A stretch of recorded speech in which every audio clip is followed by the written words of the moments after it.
Welcome to the Hunt Backcountry podcast, presented by Exo Mountain Gear. This podcast and the gear that we produce at Exo Mountain Gear share the same purpose: to make you a more capable, confident, and successful backcountry hunter. Straight and to the point, no fluff, and no BS. This show is all about providing you with valuable information from experienced hunters. To learn more about the podcast and our backcountry hunting packs, please visit exomountaingear.com. Well, welcome to episode 67, and thank you so much for joining us. This episode is kicking off a brand new series that you might have heard us tease about in the past, and that is diving into a series all about rifles. It is a topic that Steve and I have not covered so far in this podcast nearly at all. It's something that Steve and I wanted to learn more about, and it's the journey that we wanted to share with you. So we have interviewed experts on caliber selection and projectile selection and optic selection and rifle selection and shooting tips and all kinds of topics. We're super excited to roll this series out. But first, in this introductory episode, Steve and I just introduce you to things, talk a bit about our shooting history, and let you know where we're headed in this series. So, simple episode, but just wanted to lay the foundation for the in-depth episodes that are to come. Hope that you guys enjoy this one. We don't have a giveaway this week, but we do have some good news in that regard. Very soon we will be rolling out a new podcast logo with some new stickers and shirts and things of that nature. Super excited to share that with you guys. They will be available for purchase, and then also they will be given away each episode to you, the listener that leaves us feedback. By reviewing the podcast, letting us know how we're doing. You can leave those reviews in iTunes, or you can always contact with any questions, comments, and feedback to us directly at podcast@exomountaingear.com. So shoot us that email. Okay, let's get straight into this episode, talking about this exciting upcoming series all about building a backcountry rifle. All right, Steve, how you doing, bud? Fantastic. It's another beautiful day in Boise. Yeah. So I'm sitting upstairs at my house. Well, you've been to my house before, but we have this. My wife and I bought this really old home. It was built in 1910, and we're getting the room upstairs. I'm having my brother tear out the carpet and fix a bunch of stuff with sheetrock and stuff like that. So if I start getting a little loopy, there's some fresh paint on the wall, and I'll be halfway through. You're sniffing construction adhesive and paint. This is awesome. Yes, exactly. We might keep this one short just so it doesn't go too downhill. I got to be up here, though, because the baby's going to sleep downstairs. So That's funny. So we are essentially going to start talking about something that we haven't talked about at all in the 60 plus episodes that we've done on the podcast over a year now. We really haven't covered anything to do with firearms, to do with rifle hunting specifically. I mean, I can think of episodes that we've done with guests where it's come up and they've talked about hunts, but it's nothing that we've ever addressed specifically. And so we just kind of want to talk about this building a backcountry rifle series that we are going to be heading into, why we're doing this series. And really one of the main reasons we are doing it is because it's a topic we haven't covered that's clearly relevant to you guys, our audience. And it was also something that we wanted to learn more about. I mean, we can kind of talk about our history or experience with firearms, Steve, but I know that for both of us, it was something that we wanted to dive into and get a better understanding of, and what better venue to do that, but to do it with all of you guys, the listeners, right?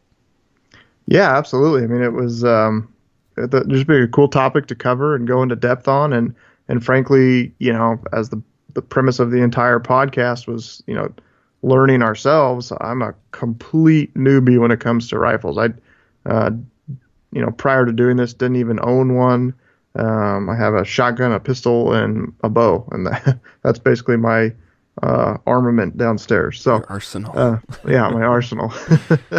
So it's just been really cool. It's been fun talking to guys and learning something new, and it's been.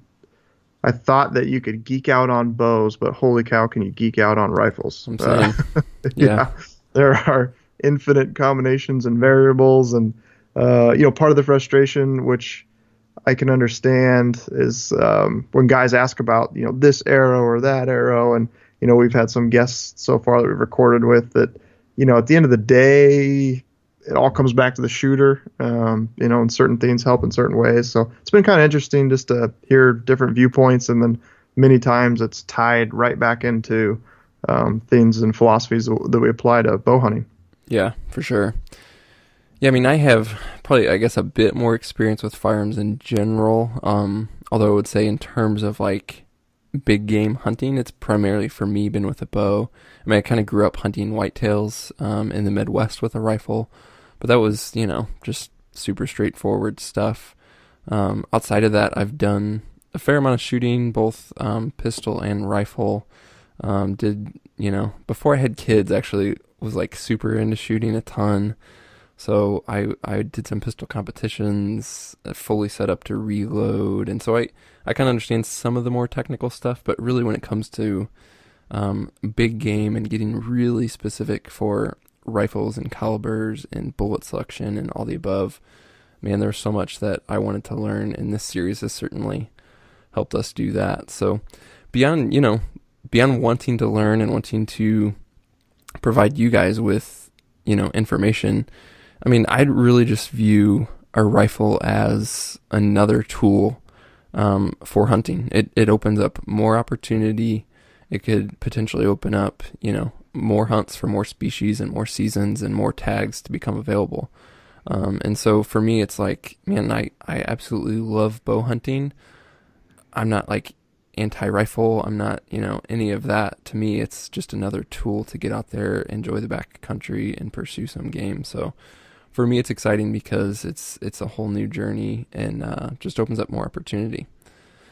So really the other, reason we want to dive into all these topics is, we know what it is like to be on the other side, I think, of, getting into something and the information overload. And so we want to, in this series, provide you guys with good information, with valuable information, but at the same time sort of cut through some of the overload and get kind of straight to the point on what might be an effective, an affordable and reasonable setup for your guys' hunting needs. And so that's kind of the premise that we were at with this whole series.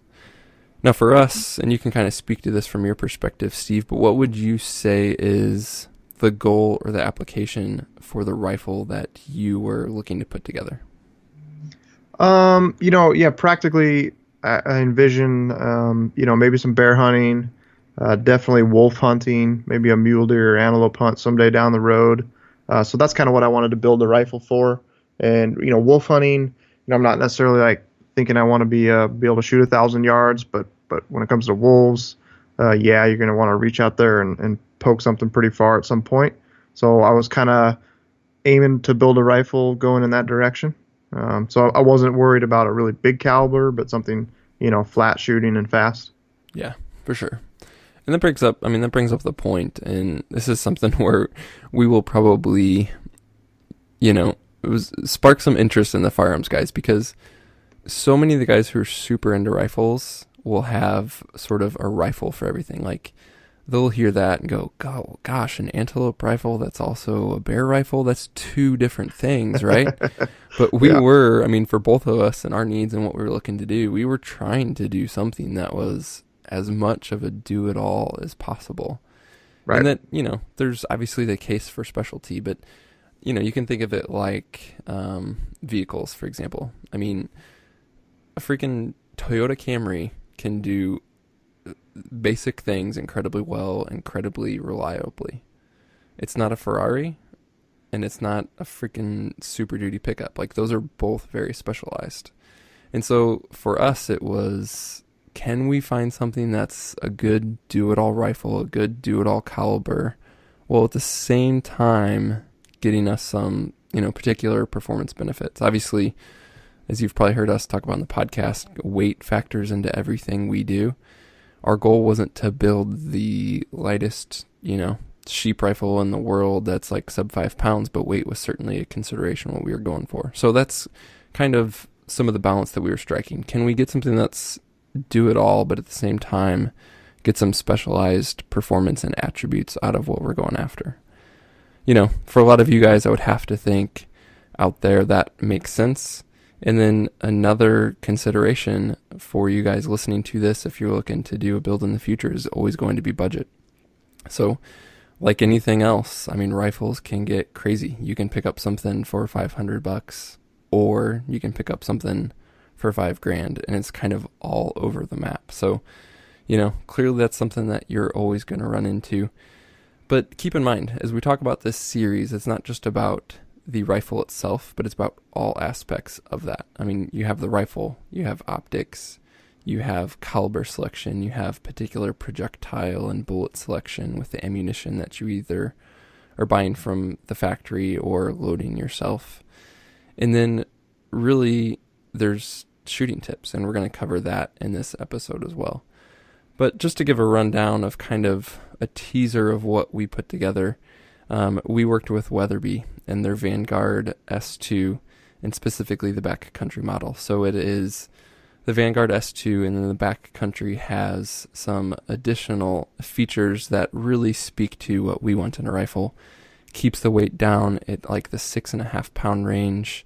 Still a good barrel profile, but with some fluting, helps shave weight.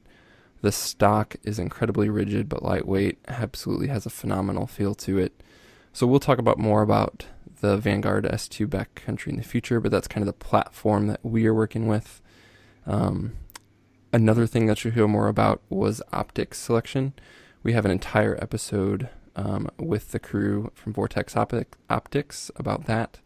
Steve and I, we both went with the Razor HD LH with a little bit different specs for each of us, but within that family line.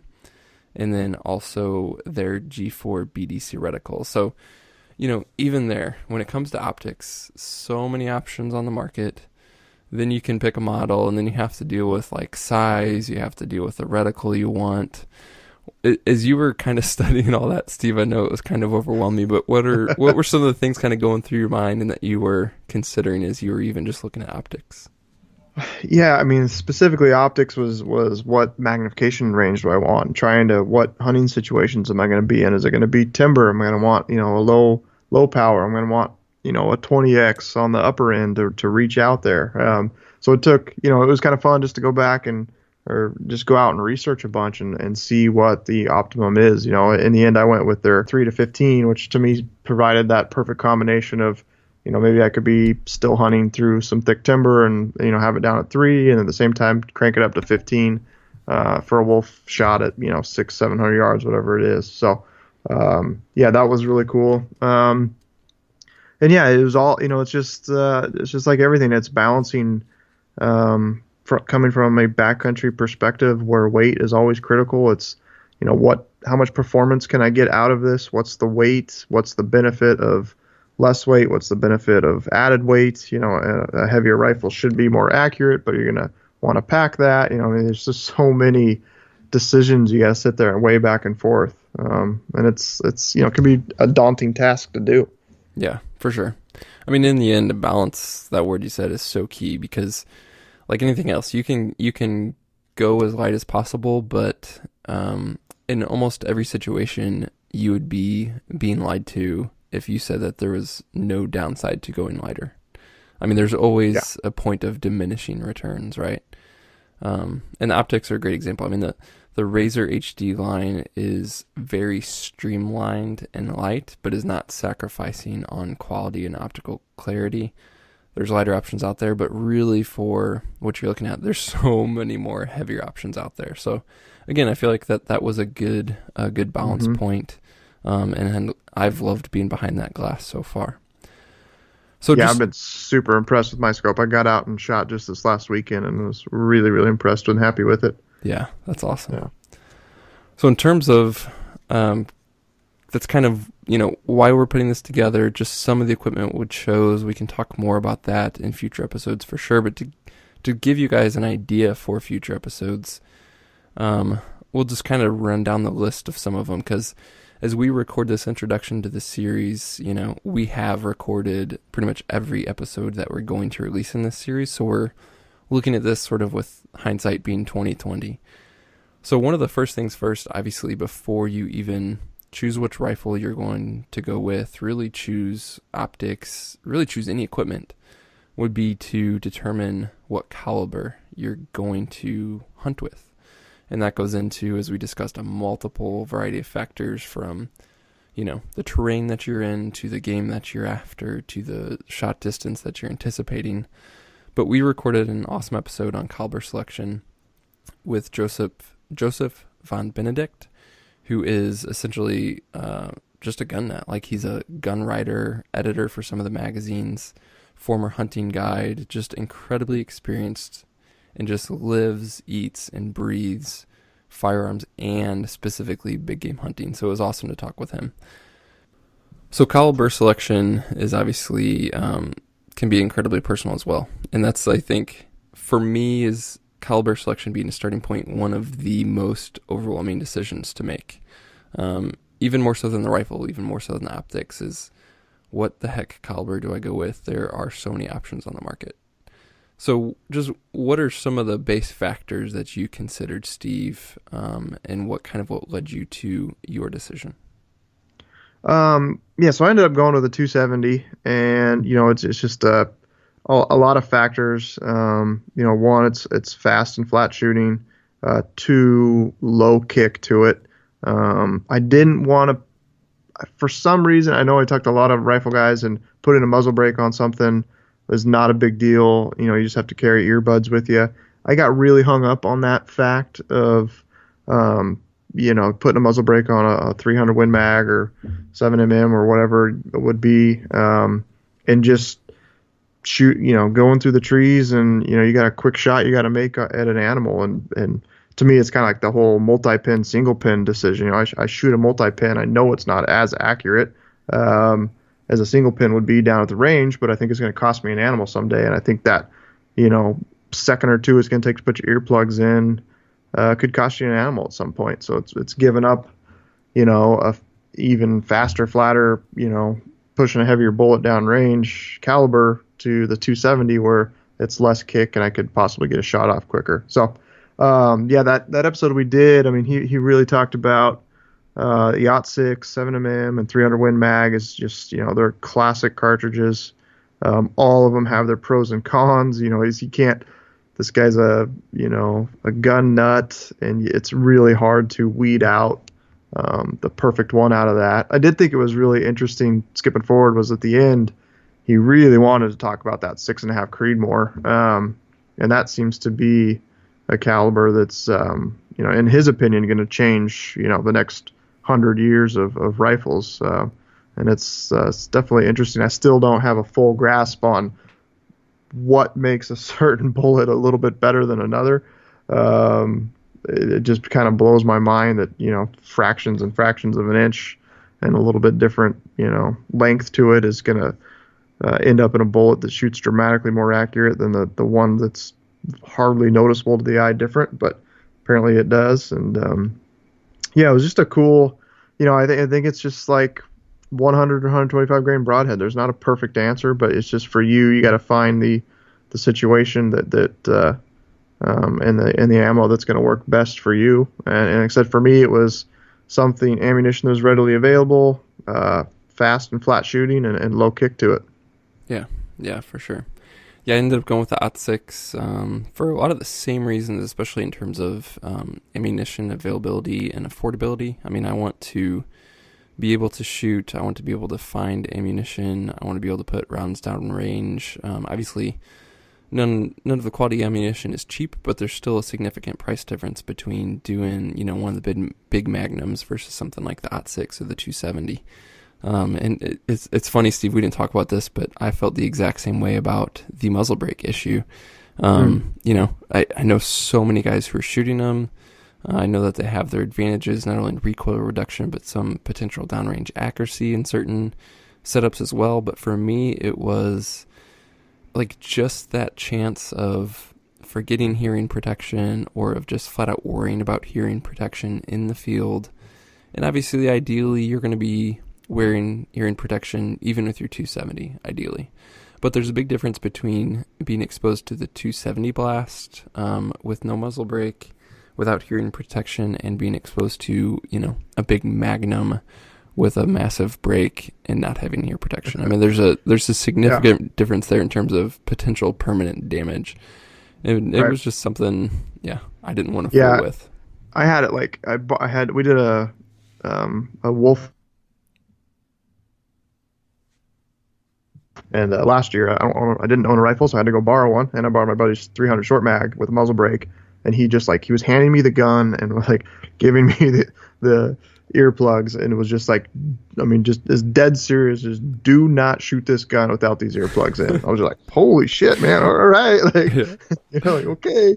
And he's like, I did it once. My ears rang for a week straight.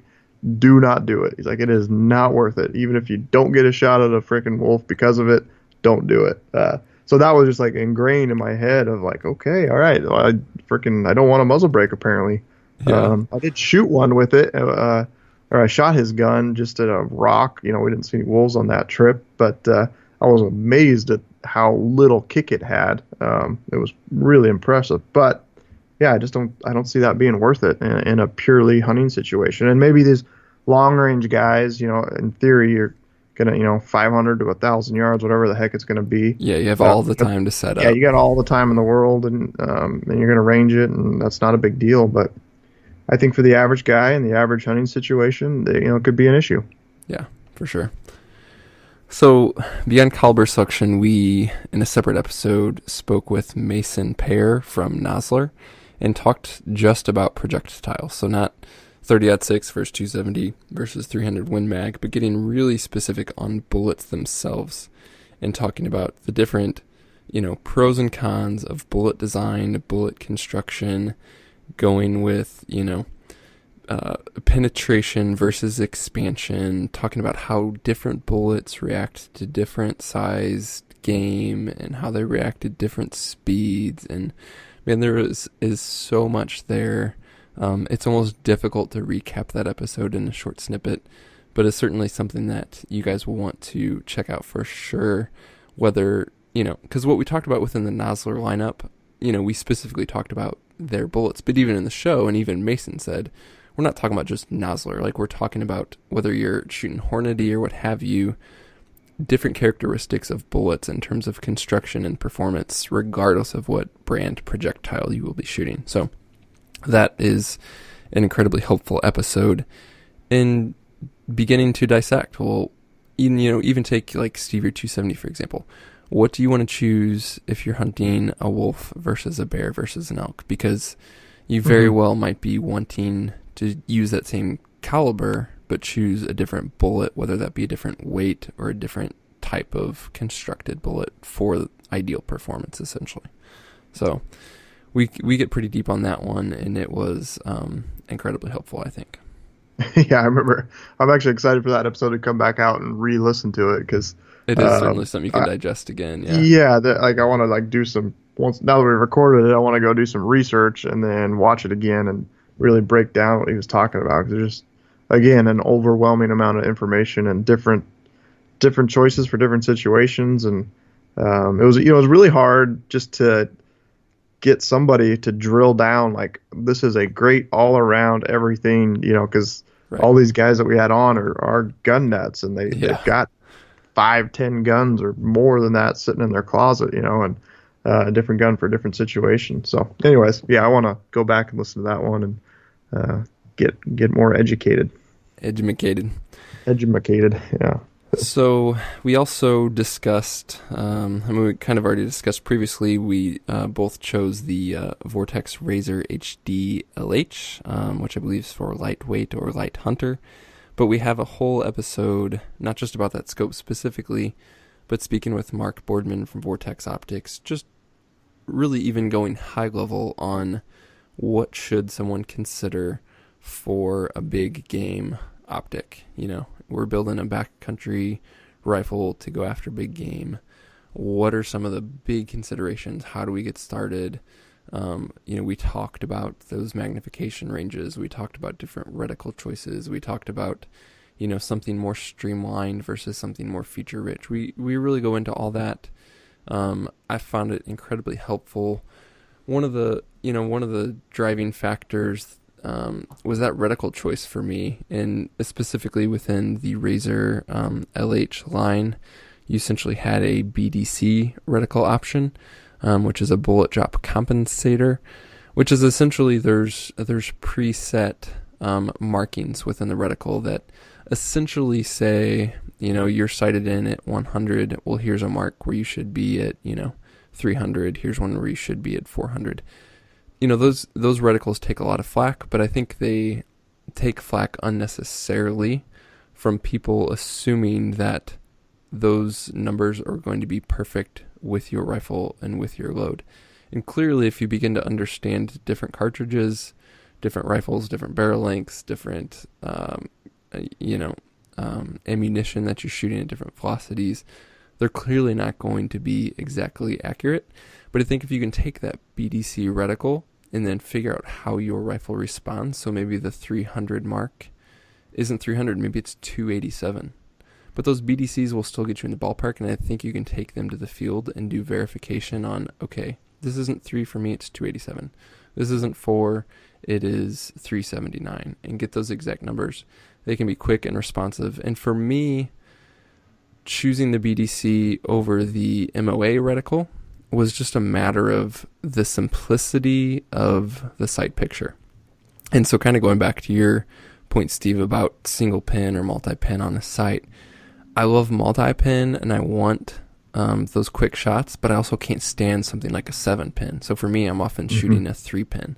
And for me, it was that same thing. Like the BDC gives me the flexibility of like a 3-pin. It's not a single pin. Like I can do some quick, holdovers or something like that, but I don't have the cluttered sight picture of all those MOAs, all the hash marks, which, I could equate to like a 7-pin sight that it just doesn't suit my eye well. So that's just one thing. The one aspect was the reticle choice for me. We obviously dive much deeper into that episode, but anything just to recap that episode, Steve, that sticks out for you on that one? Yeah, I mean, just as far as that BDC decision, I'm in the exact same boat as you. It just seemed like a simple, clean thing for me, and envisioning, on that scope that we got, we can still dial in, the exact shot when we got time to range it and make that happen. And if not, with that BDC and those, normal hunting situations out to, 300 something yards, it's going to be pretty dang accurate enough to get the job done for you. Yeah. So to me, that was the perfect combination. Yeah. So beyond that, we did 2 episodes with a gentleman named Ryan Kleckner, who is a formal special operations sniper. And no, he didn't just play one on the internet. He was the real deal. And he's also done a bunch since his time of service. He's worked with the National Shooting Sports Federation. He's done instructional materials for them. He's currently a lawyer or an attorney in the firearms space. And then he's also the author of the Long Range Shooting Handbook. So we spoke with Ryan wanting to pull valuable information from his shooting experience and apply that to what we do in hunting. And it was pretty clear about, I would say, 15 minutes into recording the first episode that we were going to have Ryan back for a second episode, just because it was so much good information. And we did that. So we have 2 parts with Ryan, and incredibly, incredibly good episodes that I thoroughly enjoyed. And kind of like we were saying before, we even want to go back and listen to those. Yeah. I know we covered a lot, Steve, but what stands out from you for those episodes? I think it was in that first one. He just talked about pointing a gun at humans versus animals. We're hunting different things, and it's just like it's not related to anything to the podcast, but just that it's like ingrained in my mind. Yeah, just perspective on what we're doing, and we're just out here having fun, and what he's doing was, as real as it gets. Yeah. I loved Ryan's approach. I think he had a very, at least it coincided with my approach to bow hunting, was at the end of the day, it comes back to the shooter. Yeah. And he gives you really good practical advice on becoming a better shot, and not so concerned about, what MOA your rifle shoots, because he's had that quote of like, some guys will say it shoots a 1/4 inch, but let's go see you shoot a 1/4 inch right now in the prone position. Like that's not really what matters. What matters is the shooter and your technique and form. And so getting into some of those details was really cool. And it's frankly that's the hard thing to do, right? It's easy to go spend $5,000 on a rifle that shoots great, and it's a hell of a lot harder to become a great shot yourself. So Yeah. I think those are two of the most valuable episodes in my opinion, as far as me personally, becoming a shot, but a better shot with a rifle. Yeah. And we talk about in the field conditions with Ryan. So, I mean, we cover shooting positions, different supports that can be used in the field, shooting at angles, dealing with wind. I mean, they're going to be very helpful episodes for us as hunters as we, get out of just sitting on the bench at the range and really look to increase our accuracy in the field where and when it matters most. So there are going to be more episodes in the series. I mean, we're going to be speaking with Weatherby about rifle selection and apply that to all different types of rifles. And we're totally open to expanding this series. I mean, to be honest with you, just at the way things have happened, we've had some people reach out to us recently that had no idea we were doing this and have opportunities to speak with some long-range experts. Steve and I are not long-range hunters, but clearly there's a movement on the firearm side of things within the hunting sphere about long range. So if that's something that you guys want to hear, let us know and we can make that happen. And then on that note, if you have any questions, so if this, hearing this introduction sparked an episode, was like, oh man, I would love to hear about this or that as a part of this rifle series, let us know. And we will, either address that from the content that we have recorded and be sure to highlight that, or we can even get back in contact with some of these guys and get your questions answered. So this is a bit different podcast because we've never done a targeted series like this for an extended time, and we just wanted to let you guys know what we were up to, where we were going, and what you can expect in future episodes as we roll this series out. So we hope you guys are excited about this series. This is honestly one that as we publish these episodes, I know that both Steve and I will be going back to and listening to and learning from. And so we're excited that you guys are here alongside us and can learn with us. As always, just check out the podcast pages at exomountaingear.com/podcast. And there, if you're new to the show, new to what we're doing here with the Hunt Backcountry podcast, you'll find more information about what we're up to. You will get all the previous episodes that we've done, and then links to iTunes and Stitcher and all of the other places where you can subscribe and make sure that you receive the future episodes in this series and beyond. So, as always, thank you guys so much for listening. Steve, thanks for joining, and looking forward to these episodes rolling out. Well, thank you so much, guys, for tuning in. We hope that you're excited as we are to kick this series off and really dive deep into so many awesome topics related to hunting with a rifle. Come back for new episodes, including some 2017 product updates from Exo Mountain Gear coming very soon. As always, be sure you subscribe to get the new episodes as they're released. To do that, just head to exomountaingear.com/podcast. And from there, you can subscribe in iTunes, Stitcher, SoundCloud, and a variety of other sources. Again, if you're enjoying the show, we would love to hear your feedback. You can leave us a review on iTunes or contact us at any time to podcast@exomountaingear.com. We will talk to you soon.